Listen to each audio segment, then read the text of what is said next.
Comedian Hasan Minhaj is he's been on the Daily Show. He's guest Patriot Act. The Patriot Act on Netflix, but he's guest hosted a few episodes of the Daily Show since Trevor Noah stepped down.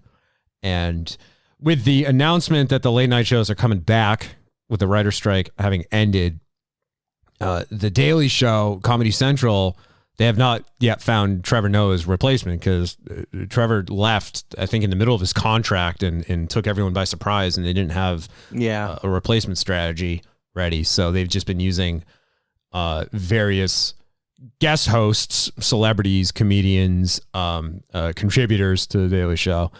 So one of the front runners is Hasan Minhaj, so much so that it was announced probably about a month ago that he's very high up in the running, or was very high up in the running. I mean, there's a few names being thrown around, but his was one of the top names. And thankfully, it's not going to be a repeat of the Jeopardy situation where you have a bunch of contenders for the gig, and then all of a sudden the executive producer steps in and decides, you know what, I'm just going to do it myself. Booby pictures? So and that went well for that. Booth slut. Yeah. Booth hoe. Mike Richards, who has all but been erased from history at this point. But so according to Variety, in this article dropping today, the 27th of September, Comedy Central is going back to square one in its efforts to find a new host for The Daily Show. The Paramount Global Cable Network is considering a wider array of candidates to take the reins of the program from previous MC Trevor Noah, after having previously identified Hasan Minhaj as the leading possibility. The decision appears to come in the wake of a recent report in The New Yorker, in which some of the supposedly autobiographical stories that Minhaj has used in his routines were found to be embellished. So is this, like with Minhaj, is this kind of like a Brian Williams situation where you find out that, I know I'm comparing a newscaster and a journalist to a comedian, but you find out that like all these stories that he became very well known for, personal stories that he became very well known for, you find out are all just malarkey? It's tricky because, like, there's no expectancy of a comedian to tell the truth. However, he did generate a following of people who expected the truth from him. So it's like, okay, that's weird, right? That's just all sorts of messy. Like, if you're saying like there's the story is a comedian lied. Yeah. That's the very watered down version of it. It's like, on the surface, it's very absurd to think about, like, you know, the whole idea of comedy is to, like, you know, stretch and find the boundaries and cross the line and do all these, but there's no rule that says it all has to be true. This is where I feel like I'm missing something, because from what I'm hearing a lot of people say, and this is other people's arguments about the subject, is that with him lying, it undermines other people of color who actually have situations like that. But in my view, that's what being racist is. If you're like, well, this person of color lied, so all people of color lie. Yeah. I don't know. That seems like it's, so if he's undermining these stories that actually have happened to people, I don't know. Does that make sense? That it's weird and possibly racist? That it's like, oh, one person lied, so all. Well, I was kind of feeling that way only because, like, well, I mean, how often do other comedians like, you know, tell jokes about stuff that's happened to them that's like not 100% like accurate for what happened. Like I feel like embellishing is normal, especially when you're trying to make something funny. So I'm just like, to me, it seems kind of weird. And I was initially getting like, oh, what the brown guy is like making like it's suddenly he's not being 100% truthful about something that was supposed to be a joke anyway. Like I don't, it just to me is weird. And just like, is there more here? Like, did he like manipulate like a situation because of a story he told? And it's like, yeah, because of this, now I need you to give me money. Like, otherwise, I don't really see what the whole big deal is, honestly. Unless there's like, again, unless there's something I'm missing. So That's what I'm saying. There's got to be something we're missing, right? So I sent this to you guys in our little group chat, and you can feel free to read it whenever you want, but it's the New Yorker article by Claire Malone, and it's titled Hasan Minhaj's Emotional Truths. And the byline in his stand-up specials, the former Patriot Act host often recounts harrowing experiences he's faced as an Asian American in Muslim America. Doesn't matter that much if it never happened to him. And he says at one point, quote, every story in my style is built around a seed of truth. My comedy, Arnold Palmer, is 70% emotional truth, aka this happened, and then 30% hyperbole, exaggeration, fiction, aka the Arnold Palmer drink. So here's something that I took to the source of all truth, Wikipedia, for this, and here's one part that really stuck out to me where I can see why people are really upset about this. Okay. So, quote, a story from Hasan Minhaj, Homecoming King, was a main example cited as part of this whole controversy, in which Minhaj fabricated significant details of a story. He originally described being in a relationship with a white girl in high school and then suffering a hurtful breakup, after which he never wanted to date white girls again. However, Hasan was never in a romantic relationship with her, and the woman and her husband, who is Indian, have been harassed and threatened as a result of Minhaj's use of their photos in his show.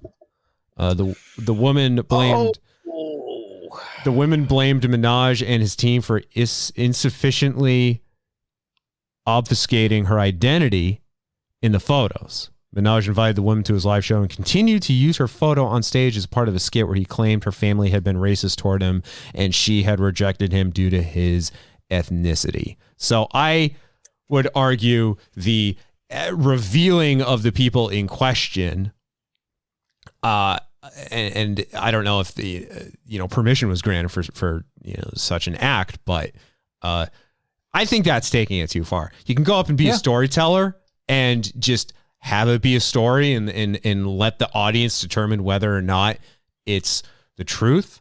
Because obviously you're not a journalist. It's not, again, going back to the Brian Williams comparison. With Williams, you're expected to be telling the truth in that position. Now, as you put it, you're a comedian, you're a storyteller. You don't have to disclose whether or not it actually happened to you. This dude is like, it's like prop comedy almost, but using real people. Well, if you're not telling the truth when you're involving real people like this, well, yeah, then you kind of deserve the shit that happens to you when the shit hits the fan. Yeah. I mean, that was a dumb idea. Yeah. I don't understand how you can come up with that and think this is a good idea when you're using an actual image of a person and being like, so I know this isn't true. I know this isn't what happened, but I'm going to use the image of them. Like, what do you gain from showing that? Like, in the first place, right. What do you gain from showing the picture?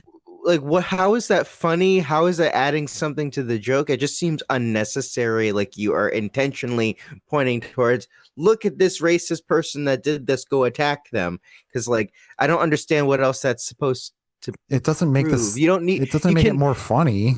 Right. You can have more someone. Powerful. Right. You can have someone illustrate the point of that in their own head from you telling them what's happening, because you don't really need a prop for racist white girl family. Like, that's pretty low bar, low hanging fruit. Yeah. Honestly, like, that's not really that hard to like conceptualize that. So it's very confusing why he made that decision, unless it was like intentional. and like also then for why? Like it's just weird. Like none of it makes any sense. It just makes me scratch my head. Yeah, like you're trying Yeah. you're trying to prove that you're telling the truth, but no one was expecting you to tell the truth to begin with, you know, because you're a comedian. Like honestly, like I don't go to a lot of comedy shows, but when comedians are telling stories about like, you know, something that happened to them that day, did it really happen? Yeah. You know, I think but about I don't, that all the time. but it's like, okay, like, yeah, you can throw in like anecdotes about things that have happened to you. Sure. Okay. I get it. That's funny. But like, I don't go to comedy shows expecting the comedian to be up there telling the absolute truth about everything. Yeah. Yeah, but using the photo is really dumb because it's like essentially being like, check this out. This is blue. It's like, Well, if you're Go beat colorblind, this up. if you're colorblind, it could this. be. okay, but you know what I'm saying? Like, Right, right. It just, It's gaslighting. I don't know. It's gaslighting. But anyway, you were talking about earlier.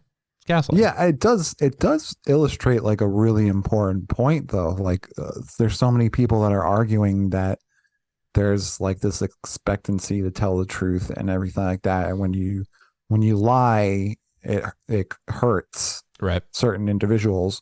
But you can say that about the truth too. Like with every truth, there's going to be, it helps some people and hurts others. And same with lies. Like every lie helps some people and hurts others. There's never somebody that gets off scot-free. Like for instance, if I'm sitting in a like a comedy room with my friends doing their stand-up routine and they ask me, how am I doing? Now I have the choice of saying both the positive and the negative, where it could be the truth that I'm saying, hey, you're not doing great. Like that hurts, but it's also very helpful because it's the truth. Yeah. But also when it comes to the lie of like, hey man, you're doing great, it helps because it doesn't make them feel bad, but it also hurts because it doesn't push them to go any further. It doesn't make them change. So with every, but there's probably millions of examples where truths are just one-sided and lies are one-sided and they just damage or just help. Yeah. But in a lot of circumstances, lies both hurt and help, and truths hurt and help. There's another thing that is mentioned here in Wikipedia, which is one of those things, in my opinion, you don't just throw it out there, right? Yeah. Minhaj, quote, Minhaj fabricated other stories of Islamophobia and threats made against him and his family, including one about his daughter being hospitalized due to anthrax. Yeah. Minhaj stated while that he was sent white powder, it wasn't anthrax and it didn't spread to his daughter. Minhaj admitted that he had cast fictional events as fact, but said his stories were, quote, emotional truths meant to convey the difficulties Muslim Americans face, not real events from his personal life. Well, that tells me that he is now speaking for a wider group that probably doesn't want him speaking for them. Yeah. I think it's tricky though, because at the same time, you are calling attention to a situation that's a problem. To me, this is just grandstanding and backtracking because he made a genuine mistake and made a very tasteless joke. And now he's trying to make it sound like, well, no, like I'm just trying to be a spokesperson and speak towards it. Well, that's just bullshit to me. Like you can't explain that away. You purposefully, even though you knew that this wasn't really it, decided to not, like it would have been one thing if you just made a joke about it and didn't put the person's actual like picture up. Like that doesn't make any sense. Like you can't really explain that one away. Like that to me is why, good that they, decided not to move forward with him, because that's some shady and weird shit. Like not only you're like, I wouldn't really say he's doubling down on it, more so that he's just like trying to explain it away in obfuscate with his explanation, because it's kind of still doesn't really make any sense. Why did you make up a story and then post a picture of someone so that people knew who they were? Yeah. That's what doesn't make any sense. Here's a line that jumped out at me in this New Yorker article. Quote, people don't necessarily go into stand-up shows expecting airtight truths. They expect laughs, perhaps some trenchant observation. I mean, Nate, do you agree?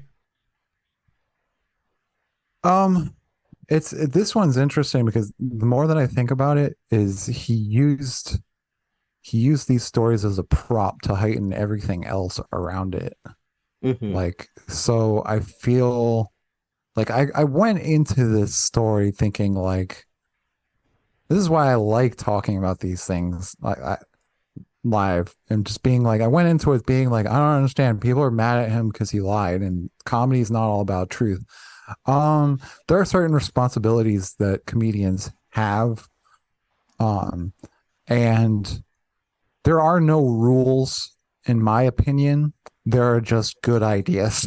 Like, it's usually a good idea to do this. It's usually a bad idea to do that.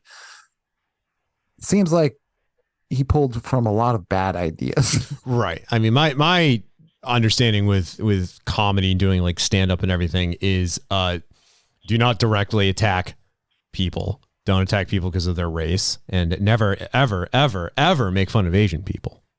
I just say punch up, don't punch down. Yeah.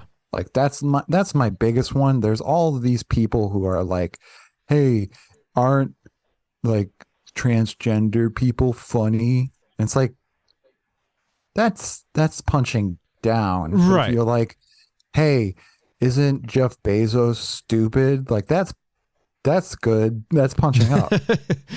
There's also, I mean, this is me now just nitpicking, but there's also the context to it too. Because if you make a crack like, hey, aren't transgender people funny? Well, are you talking about like transgender comedians, or are you belittling them?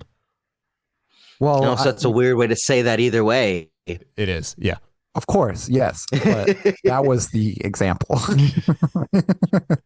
of just like, I see so many comedian friends of mine that take that route of like, oh, it's really funny to be edgy, because a lot of the times you mistake comedy for just saying the things that people are afraid to say.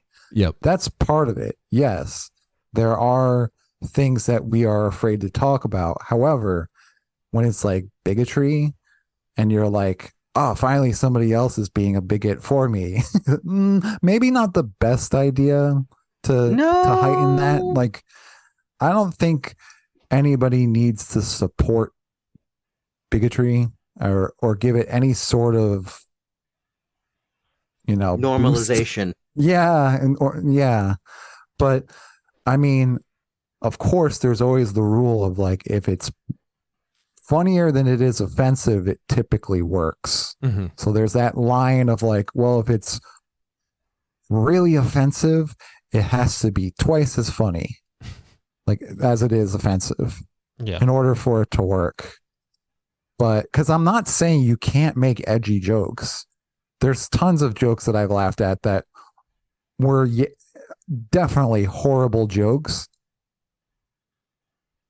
But I don't fall in line with thinking that people aren't allowed to say certain things. I think there are smart things to say and there are unsmart things to say, and that is based on how you use it.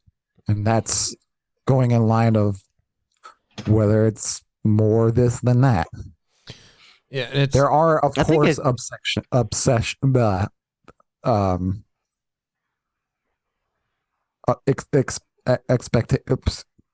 Cotton candy. Cotton candy. There are certain exceptions. I can't. Why am I?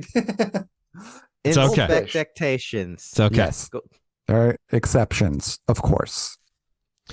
God, I was doing so good until I couldn't say root beer.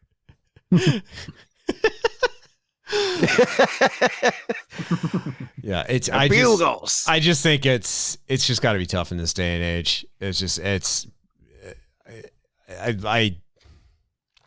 so easy. I know we joke about it, but so easy for people to attempt to quote unquote cancel others, and to be a comedian and to be an edgy comedian. You're putting yourself at risk, right? And it's just, it's a risk of your livelihood and your whole career. And, yeah, that's it. I just feel like it's very, I don't know. I kind of feel like it's very easy to have a barometer for like what things maybe aren't good to joke about. And the other important thing is, it's on you what kind of audience you decide to cultivate. Whatever you say, there's going to be someone that likes it, regardless if it's an awful thing or it's a great thing. So if you wake up and you look around and you realize that your audience is an audience full of like hateful assholes, then like, well, I mean, you're making content for hateful assholes. So you do with that what you will. That's really the long and short of it. You reap what you sow. Yeah. So in this case, his actions led to his own undoing. None of what he said or did really made any sense. And it makes sense because he kind of created a wormhole for people to unravel. Yeah. And like, question it. Because like, I don't know. This seems like a no-brainer. Like, why do this if it's not like there's no reason to make people go into that direction of suspension of disbelief. Well, I think a big underlining aspect of comedy that people mostly forget is that I think when comedy got its start, it was more clear what the intent was. And I think that's what drives a joke. Is what is the intention of it? And I think now more so these days, people are able to manipulate the intent of the performer's joke themselves into a sense that the joke could be intended to be about this, but now it's also about this.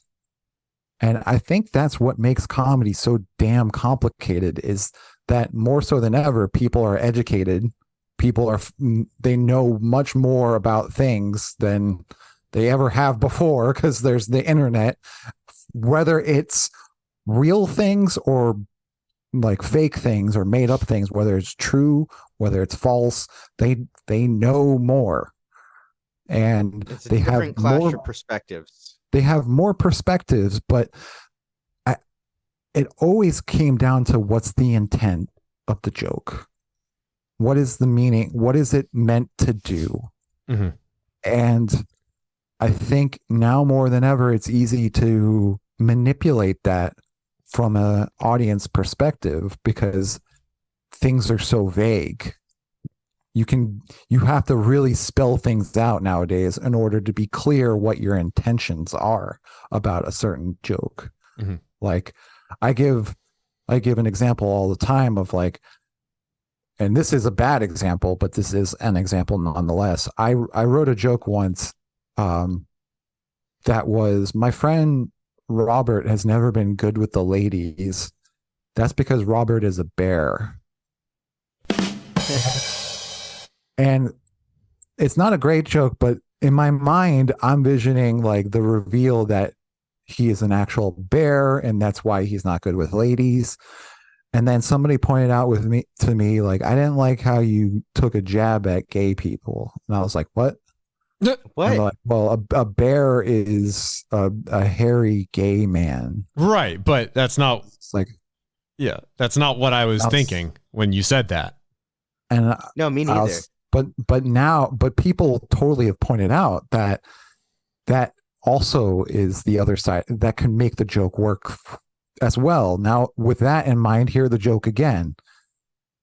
It's so funny. My friend Robert hasn't had any luck with the ladies because my friend Robert is a bear. It's funny either way. It changes. Like the intent changes based on what you're perspective of the word bear. Yeah, And for me, it's like it's literally a bear. It's literally like the animal in the forest that can tear your face off and is scary. And the thing is, you can't replace it with another animal because it just doesn't work. Like my friend Robert doesn't have any luck with the ladies because my friend Robert is a shark. Like it doesn't have the same. My friend Robert is a spider. Well, see, like, I don't know. My argument to that also as a queer person is like, I was there with you when you just, because to me, it was the delivery and the way that you explained it. My brain was picturing, what is it? What is it? Oh, he's physically a big, like, grizzly bear. You That's know funny. me. We've been friends for so long. But my point is like, it is clear to me, just like, regardless of which way you go, it's still funny, even if like that wasn't clear. But the thing is, if you leave the joke off, like, it was a bear, and you don't give any further explanation, then it's up to the listener to make that connection. And I kind of don't feel like it is on you that someone would be like, hey, what about that? Because, like, honestly, I would just use the fact that even someone came up to you and had the conversation about you, about the joke, as your lead in for the joke. So the funny thing about this joke is that everyone always thinks, and then I see, to me, knowing you, I feel like you turning that conversation and like the reaction to it afterwards into a bit would be making it even funnier without you having to change anything. Because the funny thing, again, is you're playing with perspectives. And like, that's really what it is with comedy. You're playing with perspectives. It's like the sleight of hand with the way that you turn a phrase. And that's what makes people laugh, because, you're like getting them with something that like, oh, that was clever. Or, oh, that was witty. And like, there's definitely a place for like, insult comedy and that kind of a thing. But the thing is, nobody really knows how to do that well anymore. Like the people that do that, I kind of don't feel like lean too much in the crass, in the attacking people, especially when you're in a position where, like, you're like, say, a generic white dude, and you're just talking about, like, you're making brown people jokes all the time. Not really a good look anymore. Like, because when it comes to things like that, like, and I think, again, that comes back to, one, there's a way of making jokes about people and about groups of people and things like that, where you do it smartly and poke at it. Like, it's just not the time where you can make crude things like that. And that's what I mean.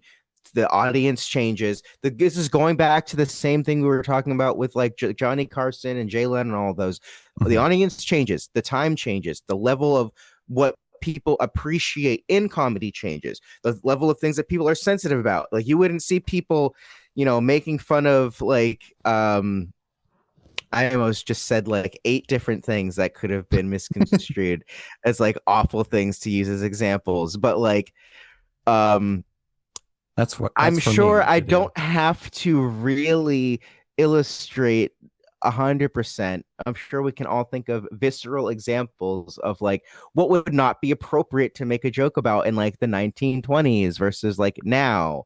Like, that's more of my point of just like, part of the thing is a lot of these genres of comedy are shifting and changing. The audiences and the people that are listening to things are shifting and changing. The fact that Dane Cook still is like touring is like, weird to me. Like, I didn't think people still found Dane Cook funny, but there's an audience for everything.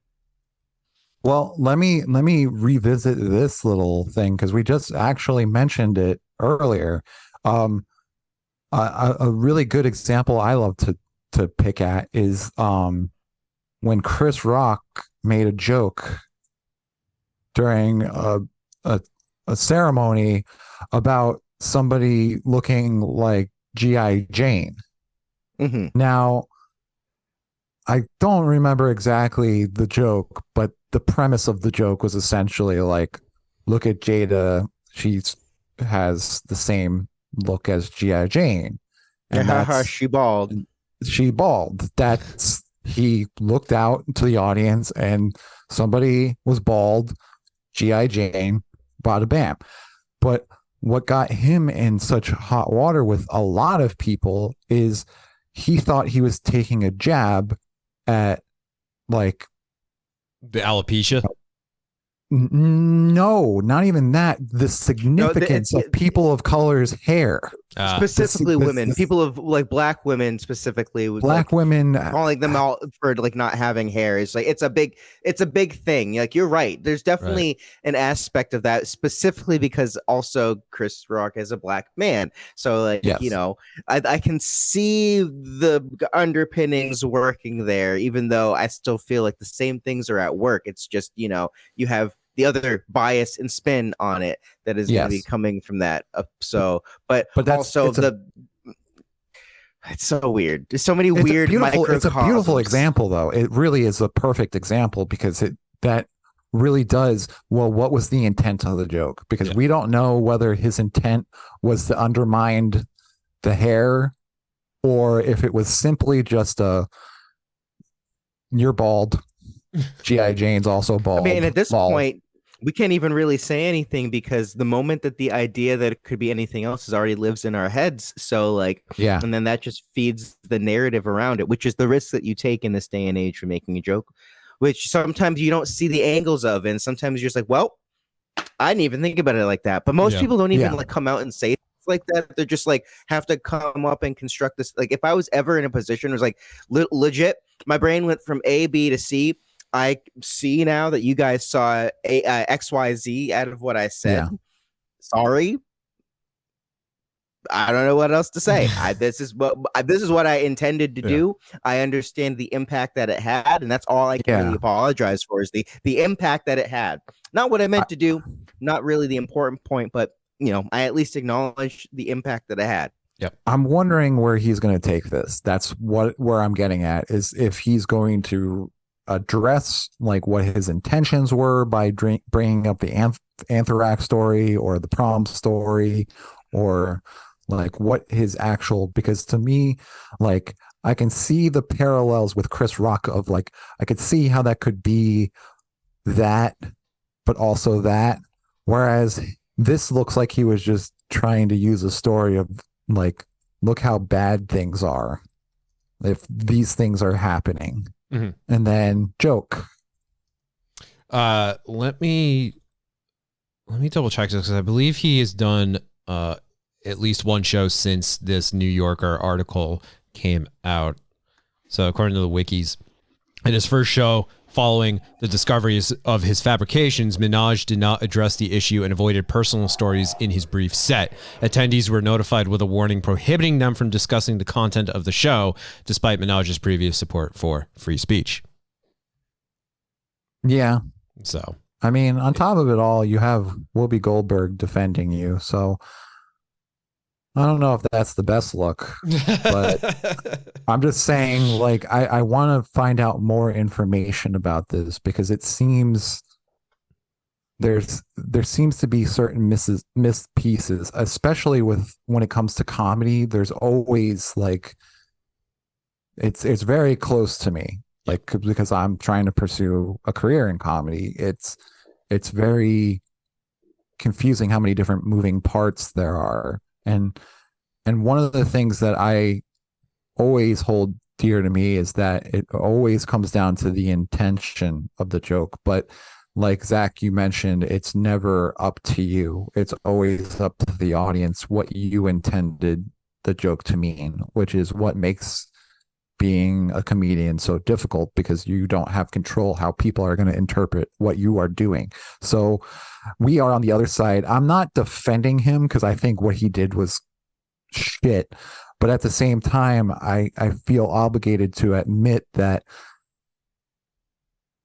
I can feel for him in his shoes of like, well, this is what I meant to do, and it just got carried away. Like, there's no excuse for it. Like, he clearly fucked up, but it would be nice to hear like, hey, this is what I meant.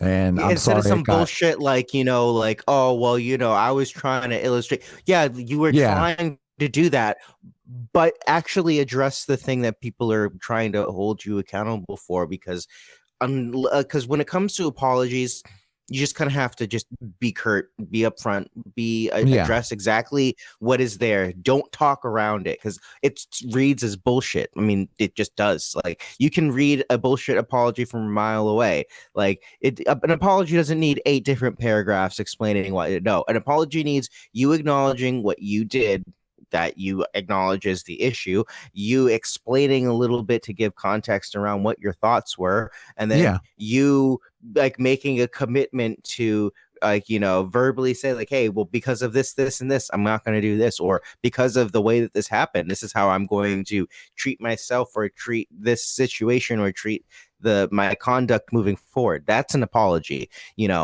To me, what we've read so far reads to me as like kind of a flimsy bullshit excuse to explain the underlying idea, but not addressing the real glaring issues of why did you frame this exactly in this way, and when things started getting serious, why did you not like address that at that point in time, like when people were actually like reaching out and trying to check in and see like what was wrong, or like if something happened with your daughter. Like, that to me is like, there would have been time for this line to have been crossed where he could easily be like, oh wait, no, this and this, and like, okay, weird, but fine. But like, to me, it's like the fact that he's built up his whole thing based off of this makes a little bit more sense why it like teetered backwards on him, because like, there's a lot of stuff here that doesn't make any sense. But to me, I just feel like, even though there's definitely, you have to think a little bit more about how you're going to approach something, at the same time, I feel like you can't go wrong if ultimately what you're intending to do is,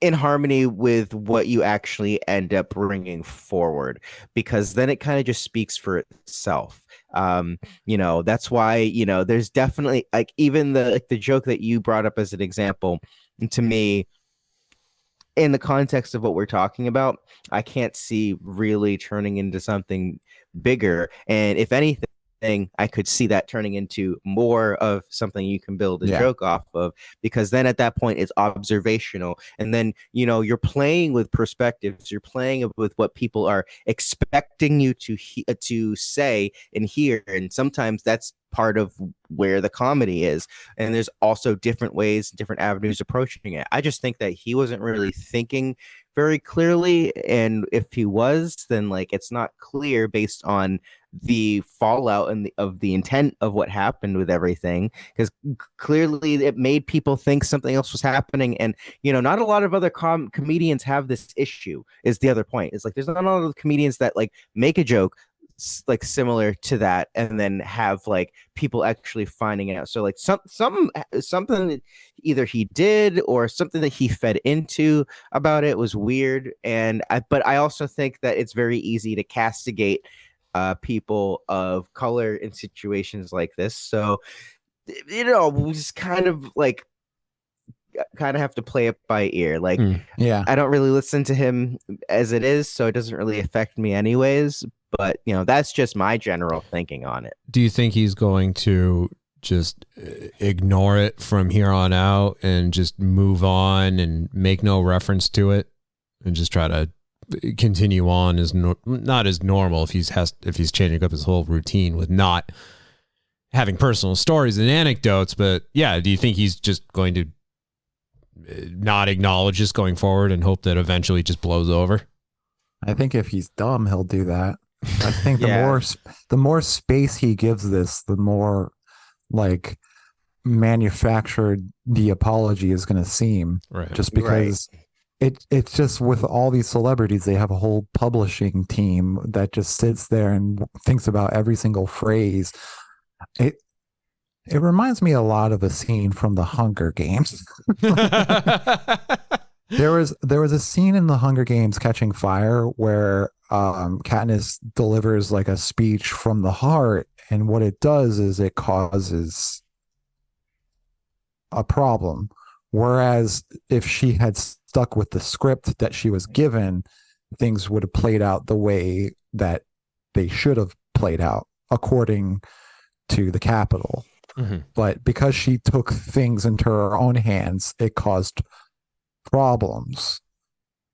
I think about that a lot recently with all of these actors and famous people apologizing, like whether or not it's from them or if it's from their team, of picking out the phrases, making sure it sits right with everyone instead of just saying how you feel, because nowadays you can't exactly say how you feel, because if you make one little mistake, people will grab hold of that and tear it apart. Like even me, I get terrified all the time of talking and taking and setting out opinions, because you put in one little troubling opinion that could be manipulated or bent, then people will gravitate towards that if they want to, and they will rip it apart and use it against you. So for the example of like, there's so many apologies out there you could just look at where you can tell when they phrased it very carefully and when they just were speaking from their heart. And it's sad, but usually the one where they're speaking from their heart usually gets ripped apart. Yeah. It's the one that's manufactured and bullshit that is usually received well. That sucks. But that's just the way it is. Divergent was the name of the film franchise I was thinking of. That's the Hunger Games ripoff. Okay. Well. Yep. Divert. Let me conclude. I like how you figured it out then. By the way, I feel completely. I feel like the show would be a complete wash if this episode would be a wash if I didn't if we didn't solve that mystery. No, it's fair. I was thinking, did I say it started with an H? You said P. You said P. No P. Detergent. I mean, it's like if you think about it really hard, D is not that far from. I mean, like the top part of the P is the D. Yeah, it's just a D. Just like, but like I'm just gonna do a jump and I'm gonna stay like that. It's a half. Yeah, it's a half. okay. It's a half P. All right. Yeah, Wow. I will wrap it up by. I'll wrap this up by saying that now that the news is out that Minhaj is no longer considered a front runner to take over the Daily Show, maybe that will be the impetus, the kick in the pants to get out there and address everything and either apologize or try to clear his name to some degree. Because I don't know if I would necessarily call this New Yorker article damning, but it's definitely light shedding.